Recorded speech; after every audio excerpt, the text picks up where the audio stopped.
শেখ হাসিনা কিভাবে দেশে ফিরবেন সেটি মুখ্য নয়। দেশের সীমানায় প্রবেশ করা মাত্রই শেখ হাসিনাকে গ্রেপ্তার করা হবে এবং আইন অনুযায়ী তার বিরুদ্ধে ব্যবস্থা নেওয়া হবে বলে জানিয়েছেন আইনমন্ত্রী মোহাম্মদ আসাদুজ্জামান। সকালে সচিবালয়ে আইনগত সহায়তা প্রদান বিষয়ক সমঝোতা স্মারক অনুষ্ঠানে একথা বলেন তিনি। এ সময় সাংবাদিকদের প্রশ্নের জবাবে মন্ত্রী বলেন, আন্তর্জাতিক অপরাধ ট্রাইব্যুনালের বিচার প্রক্রিয়া নিয়ে হিউম্যান রাইট ওয়াচের প্রতিবেদন আমলে নিয়ে খতিয়ে দেখবে সরকার। মন্ত্রী আরও বলেন, সরকার জনগণের কল্যাণে পরিবর্তন করতে চায়।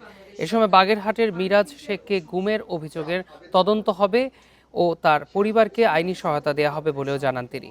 রাষ্ট্রপতি নির্বাচন প্রসঙ্গে আইনমন্ত্রী বলেন, সাংবিধানিকভাবে সেপ্টেম্বরের অধিবেশনে নির্বাচন হবে, তবে সরকার মনে করলে আগস্টে বিশেষ অধিবেশন হতে পারে।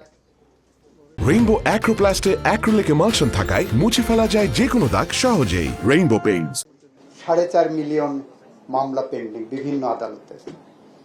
এটা আমাদের 2,500-এর মতো জাজ আছেন, 80,000-এর মতো লয়ার আছেন, 4.5 মিলিয়নের মতো মামলা পেন্ডিং। এগিয়ে যেতে গেলে আমাদের মনে হলো যে সরকারের একার পক্ষে এগুলো সম্ভব না। ইতিমধ্যে আমাদের সাথে কাজ করছেন জাইকা, জাপান সরকারের পক্ষ থেকে। আমাদের সাথে কাজ করছেন জার্মান সরকারের পক্ষ থেকে GIZ।